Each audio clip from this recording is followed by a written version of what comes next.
네, 안녕하십니까. 좀 더 정확한 중국 경제 이야기 차이나 이코노미 채널 CC입니다.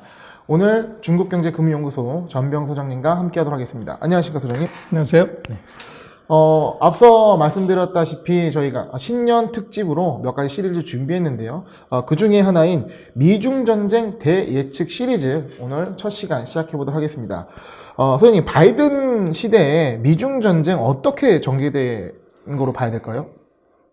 저는 첫 번째 바이든 스타일을 봐라. 네. 그래서 바이든 스타일이 미중 전쟁을 예측할 수는 굉장히 중요한 단초를 제공하는 것이다. 그래서 네. 오늘 첫 번째는 바이든의 용병술을 한번 볼까 합니다. 네. 어떻게 보면은 이제 바뀐 변수가 바이든 대통령이기 때문에 거기서부터 우리가 시작을 해야 된다 말씀이시네요. 그렇습니다. 그 바이든이 어떤 생각을 하냐 하는 것은 결국은 사람한테서 나타나게 됩니다. 네. 그래서 어떤 사람을 이제 그 스텝으로 쓰느냐를 보면 그 사람의 정책을 알 수가 있는 것이죠. 네. 공군 대장을 국방부 장관으로 앉힌다고 하면 공중전을 하겠다는 것이고, 네. 해군 대장을 앉힌다고 하면 해전을 하겠다는 것이죠. 그래서 먼저 이 바이든 대통령이 어떻게 이제 됐냐를 놓고 보면 막 굉장히 좀 그 의외였었죠. 민주당이 경선을 할 때 보면 뭐 굉장히 기라성 같은 이제 사람들이 다 등장을 했고, 그런데도 아이러니하게도 최고령의 어떻게 보면 노정객이 대통령 후보로 민주당에서 낙점을 받았고, 또 선거의 과정에 있어서도 보면 이 바이든이 엄청난 노력을 했다 뭐 이런 것보다는 어떻게 보면 천운이 왔다? 네. 그렇게 볼 수 있을 것 같아요. 코로나라는. 그렇죠. 네. 그리고 이제 트럼프 대통령의 헛발질, 네. 이제 이런 것들이 같이 작용을 했는데, 어쨌거나 하여간 최근 40년 동안의 미국 대통령 선거를 놓고 보면, 단임에 그친 이제 대통령을 놓고 보면, 이제 역도로 봤을 때, 뭐, 이 도널드 트럼프 대통령이 아주 이제 뭐, 아버지 부시 정도를 빼놓고는, 네. 이제 처음으로 단임에 끝나는 이제 굉장히 그 불운이다, 이렇게 볼 수 있죠. 굉장히 희소한 케이스이기도 하고 당연히 트럼프 재선을 다들 예상했었는데 말이죠. 그렇습니다. 근데 이제 보면은 뭐 재미난 건 바로 트럼프 대통령도 지난 선거에서 그 선거에는 이제 힐러리한테 지고 선거에는 투표에서 이겨서 대통령이 되는 아주 운 좋은 사나이, 전생에 나라를 구한 사나이라고 볼 수 있는데, 바이든은 그보다 더합니다. 그래서 이 선거를 70년부터 했는데, 네. 10번 선거에서 10번 단 한 번도 져본 적이 없는 완전 이제 선거 불패 신화가 바로 바이든입니다. 예. 그래서 뭐 한 나라의 대통령, 그것도 세계 패권국의 대통령이라고 하면 제가 볼 때는 운은 네. 이것은 다 천운을 타고난 거다. 그래서 누가 실수하지 않느냐, 이게 이제 네. 당선의 핵심이 안 된다 싶고. 네. 그래서 지금 이번에 왜 바이든 대통령이 당선이 됐냐? 그래서 조 씨가 이 왕이 된다는 말이 있었는데, 네. 그 조선시대 중종 때 보면 그게 조광조의 이제 그 난이 있을 때 보면 그때 기묘사화를 보면 네.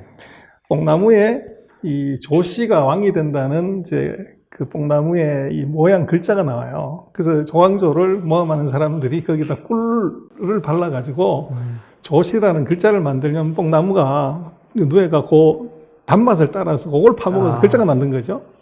그래서 이제 조 씨가 왕이 된다 뭐 이런 말이 있는데, 이번에 미국 같은 경우도 네. 조 바이든입니다. 그래서 이 마스크를 쓴 조 씨가 이번에 대통령이 된 것 같아요. 네. 근데 이게 왜 됐냐 하는 거죠. 진짜 이유가 뭐냐 그러면 여기 바로 왼쪽의 차트인데 바로 5% 룰입니다. 그래서 네. 역대로 보면 미국의 그 실업률이 5%를 넘어가면 집권 여당의 대통령이 당선된 적이 없습니다. 그 실업이 가장 정치에는 그 독약이라는 거죠. 네. 근데 이번에 바이든 대통령이 이제 당선되게 해준 뭐 가장 중요한 게 8.5%입니다. 실업률이. 그래서 이것은 뭐 이제 역대로 이게 1932년 대공황 이래로 최대의 이제 실업률을 가져왔기 때문에 이게 지금 바이든이 승리한 진짜 이유다. 네. 그래서 바이든은 운 좋은 사나이. 네. 근데 이 사나이의 스타일은 뭐냐? 네. 제가 호랑이 2마리를 그려놨습니다만은 눈빛이 예사롭지 않죠. 파란 눈과 빨간 눈이 있는. 그렇습니다. 네. 그래서 뭐 타임즈를 빗대가지고 It's time to go home, 트럼프. 웰컴 바이든 그러는데 미국은 지금 뭐 아직도 트럼프 대통령이 선거에 불복한다. 네. 그래서 뭐 이제 막판에 행정명령 마구 사인하고 막 사면하고 하는 거죠.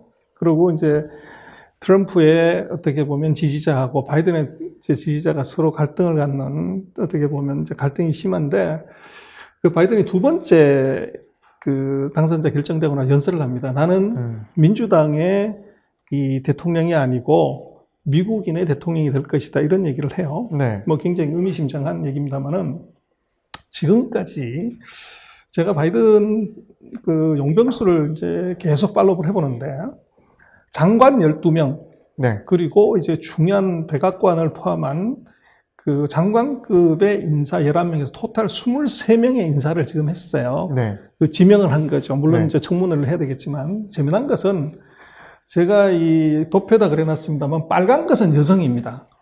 굉장히 많네요. 그렇습니다. 그리고 이제 파란색은 오른쪽에 인종으로 놓고 보면 이 파란 색깔이 백인인데 거기에 보면 노란색이라든지 검은색이 많아요. 그래서 이게 지금 컬러풀하다는 거죠. 네. 제가 화면을 일부러 이제 굉장히 컬러풀하게 만들어 놨는데 네. 이 바이든 대통령이 나는 미국의 대통령이 되겠다. 미국은 원래 뭐 어떻게 표현하면 전 세계 인종의 집합체죠. 네. 까만 사람, 노란 사람, 뭐 하얀 사람, 뭐 다 믹스된 민글인데 이 트럼프 대통령 때를 보면 철저하게 그 백인들 중심의 스텝들이었습니다. 아, 맞습니다. 네. 근데 지금 바이든 같은 경우는 정말 컬러풀합니다. 그리고 지금 보여주는 것은 이 여성이요, 23명의 장관급의 키맨들 중에서 12명이 절반이 여성입니다. 그리고 더 드라마는 보면 그 지명을 하면서 이제 그 지명자의 프로필을 쓰는데 거기에다가 the first 역사 이래 처음이다. 아, 그런 게 맞나요? 이 사람은 예를 들어서 부통령 중에서 흑인 여성 부통령으로는 처음이다. 이게 이제 해리스 같은 경우인데, 네. 그리고 국방부 장관, 네. 흑인계로서 국방부 장관은 이번이 처음이다. 이런 이제 역사적으로 처음이라고 하는 사람이 23명 중에서 10명이 있습니다. 이게 이제 바이든 스타일이고 이것이 네. 바이든의 힘이죠. 네. 그래서 지금 미국을 바라볼 때 제가 볼 때는 트럼프 시대하고 바이든 시대가 뭐가 다르냐고 그러면 장사꾼에서 정치꾼으로 바뀌었다. 그래서 트럼프 대통령은 44년 동안 이제 부동산 개발을 한 사람이고 네. 지금 이제 바이든 같은 경우는 40년을 정치인으로 산 거죠. 네. 그래서 이것의 차이가 뭐냐고 그러면 장사꾼은 속도전에 강해요. 예를 들어서 건설 공사를 하는 데 있어서 공기를 6개월 당기는 것하고 늦추는 것하고 엄청난 이제 돈의 차이가 있죠. 그래서 미국이 중국을 이제 압박하고 이제 이 제재하는 과정에서 보면 트럼프 대통령은 몰아치기를 합니다. 네. 그게 이제 44년 동안에 건설업을 한 CEO의 마인드죠. 공기를 당기는 것이 이익이고 돈이었기 때문에. 네. 그러나 정치인은 속도전에 강한 것이 아니라 승부전에 강합니다. 결과. 그렇죠. 예. 그래서 이것이 이제 제가 볼 때는 최근 4년간 봤던 이 장사꾼의 이 CEO하고 이제 정치꾼, 승부에 강한 정치꾼의 이 그림이 다를 것이다. 그렇게 보여지고, 그래서 먼저 봐야 되는 것은 바이든은 이제 사회주의적인 성격이 굉장히 강하죠. 반기업적인 이제 정책이 대거 나올 수밖에 없고, 트럼프 같은 경우는 기업 출신이기 때문에 굉장히 자본주의적인 친기업적인 이제 정책이 나옵니다. 하나부터 열까지 다 다르네요. 그렇죠. 네. 기본적으로 이게 다르고, 그래서 지금 앞으로 미중의 싸움에서 놓고 보면 미국은 바이든 대통령은 AIB, America is back. 네. 미국이 다시 돌아왔다 이렇게 얘기를 하는데 거기에 맞서서 이제 치고받는 중국은 GCC입니다. GCC는 뭐냐면 Great China Construction, 위대한 중화민족의 건설, 부흥. 이 아젠다가 AIB하고 GCC 두 개가 이제 지금 맞부딪히는 이런 상황이 이제 왔는데요. 네. 그래서 먼저 봐야 되는 것은 바이든의 스텝입니다. 그래서 바이든 같은 경우는 누가 바이든을 만들었냐를 놓고 보면 이 여성입니다. 그래서 세 사람의 여성이 바이든을 만든 첫 번째는 바이든의 최종 병기라고 할 수 있는 질 바이든 부인이죠. 두 번째 부인인데. 네. 그래서 내조 뭐 확실하게 했고 또 이번에는 아마 퍼스트 레이디지만 대학 교수직을 계속 하겠다고 할 정도로 네. 이 부인이 있고 두 번째는 고등학교 때부터 말을 듣는 바이든을 트레이닝 시켜서 지금 대통령까지 올려보낸 여동생입니다. 벨러리 바이든. 네. 그리고 세 번째가 이제 신의 한 수인데 러닝메이트인 네. 해리스입니다. 해리스는 인도계 흑인이죠. 네. 그래서 이것이 이제 결정적인 것이 50대 중반의 젊은 여성이 결국은 바이든의 최대 약점인 고령이라는 부분을 네. 커버를 했고 트럼프 대통령 같은 경우는 이제 흑인 사망이 이것이 인권 문제하고 크게 물렸는데 거기에 이제 해리스가 들어오면서 바이든한테는 엄청난 도움이 됐고 네. 또 외교적으로도 제가 볼 때는 굉장히 중요한 의미는 바로 인도입니다. 인도요. 그래서 중국과의 전쟁을 할 때 결국은 중국을 포위한다고 하면 태평양을 이제 중국이 못 나오게 막으려고 그러면 오른쪽은 한국하고 예를 들면 일본이고 네. 왼쪽은 저것이 인도입니다. 네. 인도양으로 못 나게 하는데 근데 지금 이게 이번에 RCEP 같은 경우도 보면 한국하고 일본하고 다 타결을 했지만 중국이 인도를 집어넣었어야 되는데 아시아에서 가장 큰 이제 중국을 제외한 최대 나라 인도가 빠져 있습니다. 인도가 왜 안 들어간 거냐? 제가 볼 때는 이것이 인도가 머리를 쓴 거죠. 네. 미국한테 붙는 것이 훨씬 더 큰 떡을 받을 수 있다. 그리고 이번에 이 해리스 인도계가 들어왔기 때문에 인도는 이제 중국하고가 아니라 미국과의 관계를 개선함으로 인해서 중국한테서 엄청난 걸 더 얻어낼 수 있다는 것 같아요. 그러면 바이든 시대에는 인도의 중요성이 굉장히 커지겠네요. 그렇죠. 그래서 네. 거기에 부통령이 바로 네. 흑인, 여성, 그리고 인도계. 이 세 개가 이제 봐야 되는 문제고요. 네. 그리고 지금 이번에 아까 보셨습니다. 23명의 장관급 스태프들 중에서 12명이 여성인데 지금 경제팀들 이 5명 중에서 3명이 여성입니다. 네. 그리고 그 경제팀의 이제 대표적인 사람이 바로 옐렌 의장이죠. 이제 비둘기로 아주 유명했던. 시장에서 반응이 매우 좋았죠. 그렇죠. 예. 그래서 이번에 이제 돈을 저렇게 풀었기 때문에 굉장히 과감한 이제 어떻게 보면 경기 어떤 수습책이 나올 거다 네. 이렇게 볼 수 있는데 옐렌의 특징이 굉장히 마일드했습니다. 네. 그래서 시장한테 굉장히 이제 안심을 줄 수 있는 사람을 지금 뽑았다. 저도 기억에 이제 보통 그 연준의 기자회견 보면 옐런이 연준장일 때는 특별히 노이즈가 없었어요. 그렇습니다. 뭐 어떤 쇼크나 서프라이즈가 없이 그렇죠. 굉장히 안정적으로 연준을 이끌었었거든요. 그래서 지금 코로나19 이후에 중국 경제, 뭐 미국 경제 수습, 그리고 이제 재정금융 정책, 뭐 이런 것들에 있어서 이 옐렌의 스타일이 네. 이게 이제 시장에 굉장히 안도감을 줄 수 있는 네. 그런 인선을 했다는 거예요. 연준과의 케미도 매우 좋을 것이고. 그렇습니다. 예. 그게 이제 용병설이고 그리고 백악관 같은 경우를 놓고 보더라도 이것이 공보팀 전원이다 여성입니다. 네. 그래서 이게 지금 이 트럼프 대통령하고 다른 점이고 네. 그 다음번에 뭐냐면 재무부 장관들인데 지금 이제 금융 관련돼서 백악관 국제경제위원회 여기에 지금 43세에 역대 이제 미국의 재무부 장관들이나 이 금융 쪽은 골드만삭스 출신들이 싹 쓸었었습니다. 아, 예, 맞습니다. 근데 이게 이번에 보면은 블랙락 출신이 재무부 차관도 블랙락 출신이고 네. 그리고 NEC 국가경제위원회도 이 블랙락 출신입니다. 새로운 인물들이 들어왔네요. 그 새로운 인물인데 이 사람들의 백그라운드를 보면 IB가 아니고 네. 자산운용사가 들어왔다는 거죠. 전 세계 최대 자산운용사의 출신들이 이제 이 경제 쪽, 금융 쪽을 돌았다는 것은 네. 과거하고는 다른 이제 패턴을 갖고 왔다. 그래서 네. 금융에 있어서도 이게 변화가 있다. 이렇게 볼 수가 있고. 네. 지금 외교 같은 거를 놓고 보더라도 외교팀들이 지금 6명이 들어와 있는데 여기도 2명이 여성입니다. 그리고 그 여성 중에서 유엔 대사 같은 경우는 흑인이에요. 그래서 이것이 바이든의 용병술이 굉장히 다른데 네.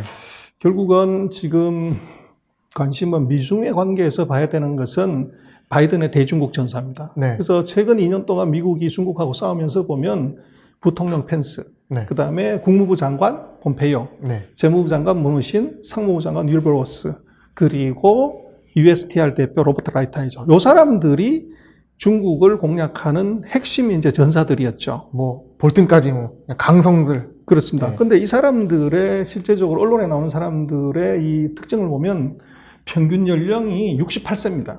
그리고 최연소자가 이제 폼페이오가 57세인데 이 나이대들이 지금 이 최고령자는 83세입니다. 네.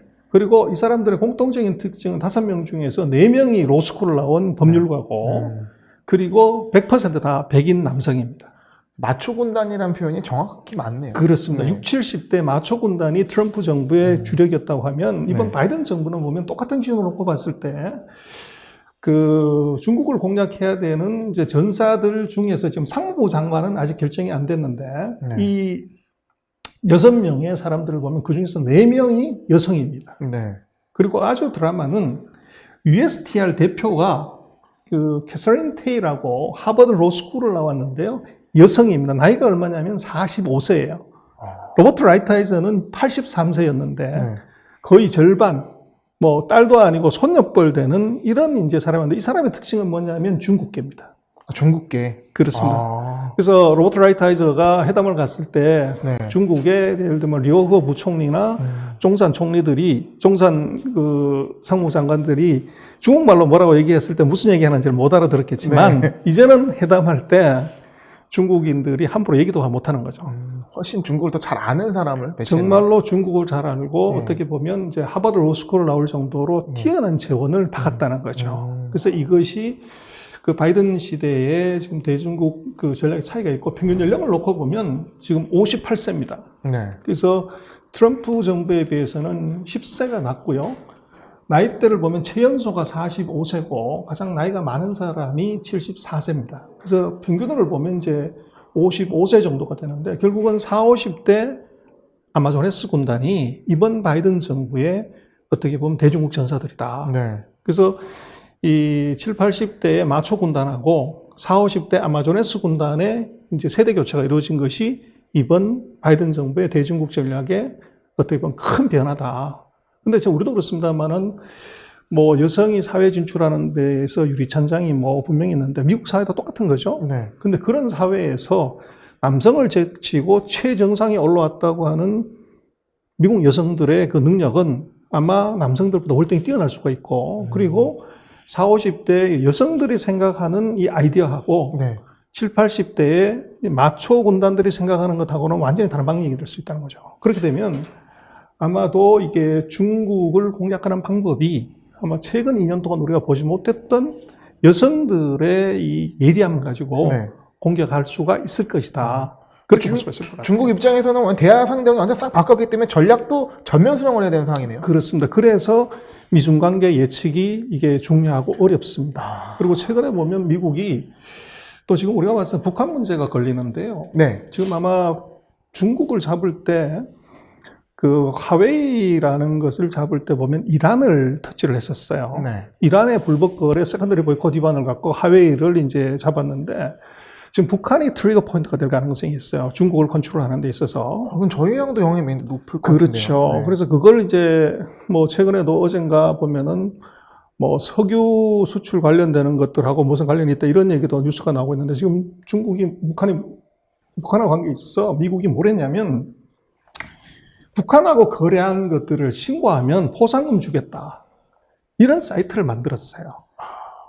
그래서 이것도 이제 예전에 보지 못했던 이런 네. 현상이고, 거기서 만약에 이 포상금의 눈을 멀어서 거기다 신고를 했다고 했을 때, 네. 그게 만약에 정말로 제대로 추적이 됐다고 하면, 네. 그것은 바로 세컨더리 보이콧 위반으로 제재가 들어갈 수 있는 사안이 되는 거죠. 그래서 아마 이 트럼프 정부 때는 뭐 북한하고의 관계가 상대적으로 좋았기 때문에 그렇지만 바이든 정부 때는 오히려 이게 북한이 이 미중 관계에서 어떻게 보면 트리거 포인트, 악화가 되는 트리거 포인트가 될 수도 있다는 겁니다. 네. 그리고 중국에 대해서 아직은 아니지만 이제 NSC 국가안전보장회의 밑에 중국을 전담하는 이제 이 전문가를 팀을 하나 더 만들겠다. 뭐 TFT 같은 건가요? 그렇죠. 네. 그래서 이제 아시안 차르라고 이제 지금 얘기를 하는데, 그래서 뭐 지금까지 중국은 미국의 소위 말하는 피벗 투 아시아로 축을 옮긴다는 건데, 이번 바이든 정부 때는 축을 옮기는 것이 아니라 어택 투 차이나, 바로 이 태평양이 아니라 중국을 바로 공략하는 이제 이런 형태로 조직하고 임무를 배치하겠다는 겁니다. 네. 그래서 그렇게 놓고 보면 이게 지금 트럼프 대통령과 바이든 대통령의 전략은 근본적으로 달라졌고, 그래서 정치꾼 바이든하고 장사꾼 트럼프가 다른 점이 있다. 용병술에서 이것은 여성 중심으로 남성 중심의 정책의 발상에서 바뀐다. 네. 그리고 앞으로 아마 더 가야 되겠습니다만 미국은 말은 우아하게 하지만 결국은 말 안 들으면 쇠주먹으로 칠 가능성이 높다. 네. 그래서 뭐 추가적으로도 나중에 뒤로 가면서 얘기를 드리겠지만 중국에 대한 미국의 공약은 바뀐다. 그래서 제조하고 무역으로 이제 했던 그 전쟁에서 미국이 뭐 큰 제비를 못 봤다는 거죠. 그래서 새로운 이제 바이든의 전사들은 아마도 이 미국이 우위에 있는 기술과 금융으로 먼저 공략할 가능성이 높아 보여요. 네. 그래서 뭐 조금 더 두고 봐야 되겠습니다만은 그 지금까지 보여줬던 미국의 한계 그리고 중국의 대담함이 이제는 그것이 역전될 수 있는 가능성도 네. 뭐 새로운 정부가 들어서면서 나올 가능성이 있어 보입니다. 네, 2021년 신년 기획으로 특집으로 시리즈 제공해드리고 있는 미중 전쟁 대예측 시리즈 오늘 첫 번째 시간을 가져가 봤습니다. 일단은 바이든의 용인술 그리고 바이든의 사람을 통해서 미중 전쟁이 어떻게 전개되는지 오늘 소장님과 말씀 나눠봤는데요. 다음 편에 이어서 그렇습니다. 다음 편은 그 중국이 미국을 추월하면 어떻게 네. 되는지 네. 그걸 두 번째 시간에 얘기를 드리도록 하겠습니다. 네, 매우 기대가 되는데요. 그러면 다음 시간에 뵙도록 하겠습니다. 여러분 감사합니다.